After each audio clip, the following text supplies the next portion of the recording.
What's up, everybody? It's your boy, Josh Thomas, aka DFS Up North from DFS Army, and we are here with another Fore Thoughts PGA podcast. And this week, we are breaking down the penultimate contest in the FedEx Cup playoffs, the BMW Championship at Caves Valley Golf Course.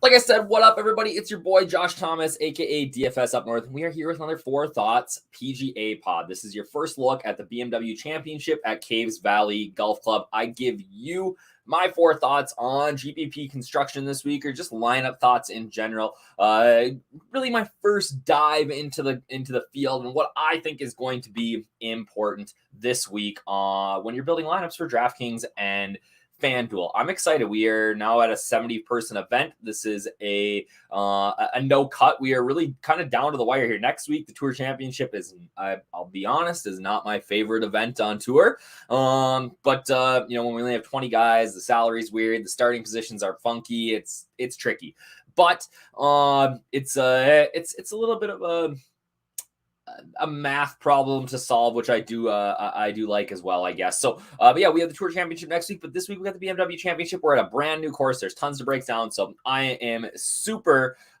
excited about this week, and it's already, tomorrow's Wednesday. We got to get lineups in. We have the late, finish on Monday there with. Can we talk about Tony Finau?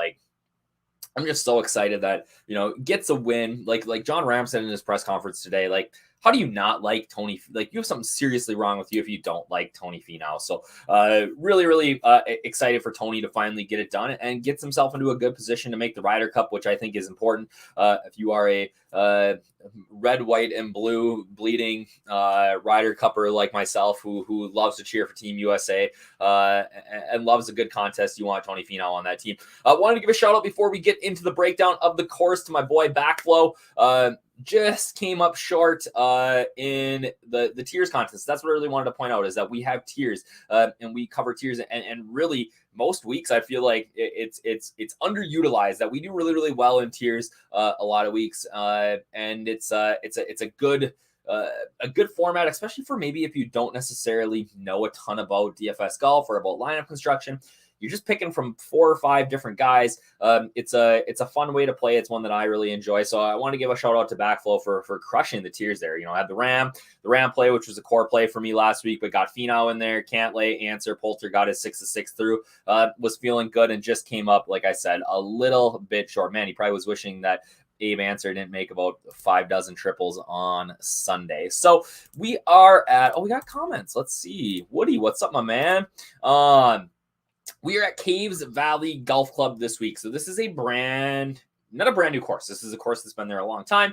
But this is a course that we haven't seen on tour yet, ever. It's a Tom Fazio design. It's going to play at about 75-42. They've had to add about 300 yards to this course just to make it playable for the PGA Tour. It is in my opinion, a bomber's paradise. If you can hit the ball a long ways here, you are going to be in great shape. You can hit the ball a long ways and be strong with your irons, you're going to be in really good shape, because as you can see here, we got that average green size of 5,200. That is pretty small. That's in the bottom third or bottom 1/4 of greens that we see on tour every year. It's, there's really sort of 2 distinct nines here. There is a 9 that plays kind of in the wooded area. And then there's a line that plays a little bit more linksy in the open. You're going to be dealing with the wind a little bit more. We're outside of Baltimore, Maryland. They've got a ton of rain lately, just like the rest of the Northeast. So we're going to be, seeing, I'm expecting that we're going to see some soft conditions. I'm expecting also that if they get some decent weather this week, which it looks like, the rough is going to grow up a little bit, which will put a little bit of an importance on hitting fairways.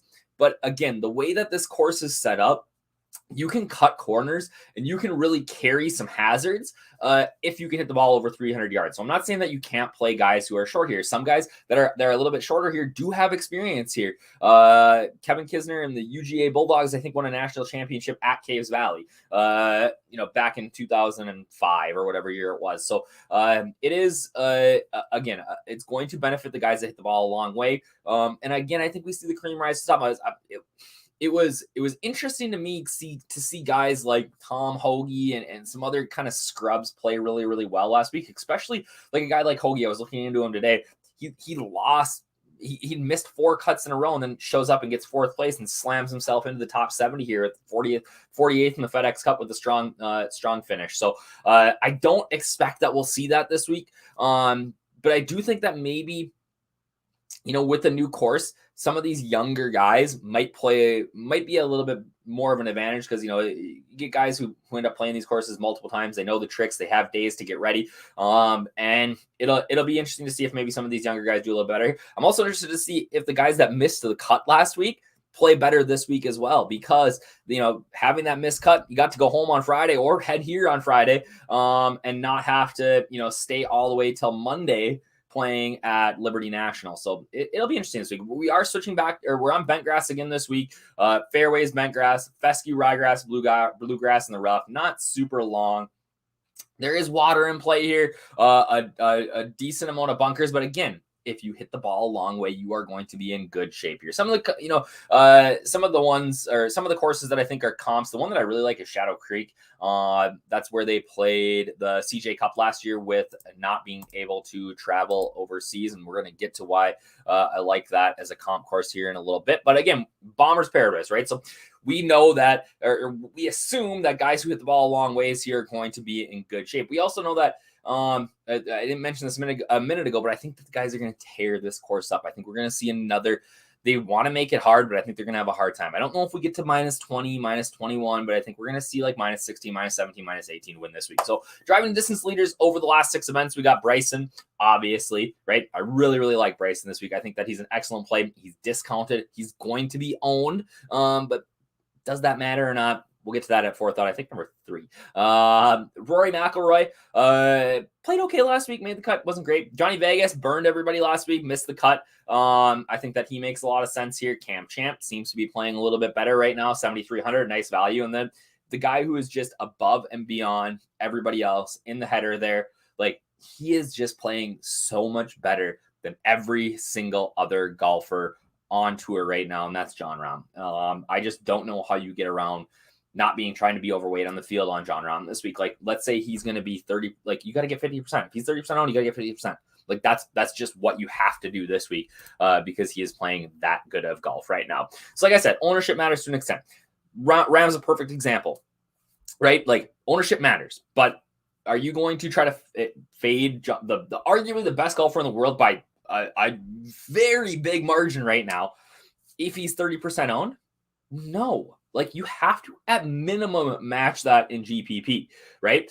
Where ownership matters is going to be below 8K this week. So we look back to last week, and I fall trap to this all the time too, is that these guys who are presumably good plays that are priced below 8K, if they are going to get 15, 20% ownership, you can fade them and feel pretty good about it. That's where you want to get your leverage on the field. Don't fade a stud like Jon Rahm, who's playing well right now, because he's going to be 30% off. That just doesn't make any sense to me. All right. But, a guy like maybe Max Homa gets really popular this week at 6,400, or Cam Champ at 7,300. He gets really, really popular here this week.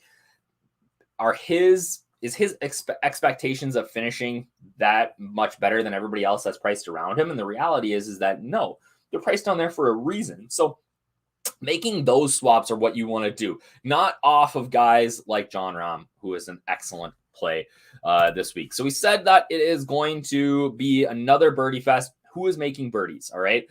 So over our last 6 events, we got Cam Smith, Scotty Scheffler, Jordan Spieth, Harris English, and again, Jon Rahm. So Cam Smith, here's what's going to happen this week with Cam Smith. And I am a noted Cam Smith hater, but the guy finds ways to score. And I said this, I don't know if it was on the pod last week or in my notes, but if this is a birdie fest, then Cam Smith is in play. If the course plays tough, then I don't want anything to do with him.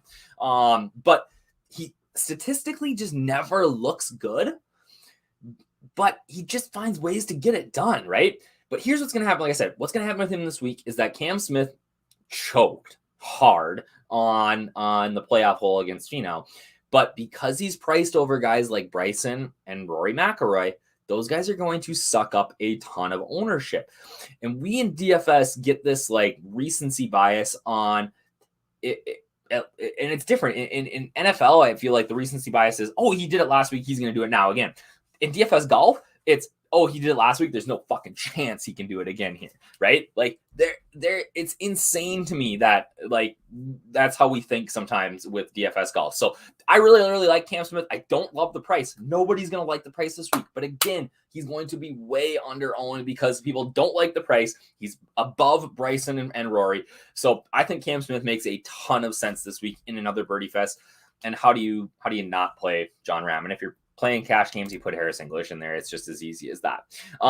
So smaller screens, that 5,200 square feet average for these greens, they're not huge, right? I think that benefits guys who are A, bad putters, and B, guys who are really good iron players, right? The bad putters don't have these really long leg putts that they have to deal with. And you know, if they're good iron players, they're going to be in better shape. They're not going to be having to get up and down. So our leaders in strokes gain approach, obviously Colin Morikawa, the guy's out of his mind with his irons lately, missed the cut last week, right? Apparently is dealing with a back injury. So I want to see what he says in his presser this week. I want to see if there's some reports from the course, but I do like Colin this week. Casey, again, 8,200. Didn't do much last week for us as a core play, but I am going to be very enticed at 8,200. Daniel Berger, again, I think that we're going to see a little bit lower ownership this week on Berger after not doing much as a chalky play last week. So I love him at 99,000. Russell Henley, obviously, has been solid lately with his irons, and then Louis at 9,600, another guy. I think you can start some lineups this week with Louis and Cam Smith and be in a really good shape. So I really like Louis this week. I think that he is going to be off 2 weeks rest in good shape. So again, you want to get involved with us, join us, right? PGA weekly, $9.99. That's auto recurring. Monthly, $29.99. Yearly, $300. But really, what are you wasting your time for? VIP weekly, $19.99. Monthly, $69.99. $699 for the year. 10% off for life if you use that code up north. You do VIP, you get everything, baby. You get our Discord, every single sport. So I was just looking at winning lineups today from League of Legends and tennis and anything random, we are covering it. And not only are we covering it, we are winning. So join us. I will have all my content up. I'm filming this on Tuesday afternoon. I'm hoping to have everything up by tonight, so that you guys can get after it on Wednesday. Maybe wait on Showdown until Wednesday, just because you want to make sure we're working the latest weather information in there. So, but yeah, everything else should be up tonight. Get in there for tiers. Main 4 day, I give you my core, I give you my cash, guys that I am playing and who I'm on this week. So yeah, I'm excited for it. Another great week, BMW Championship. Join us at DFS Army, and we will chat soon.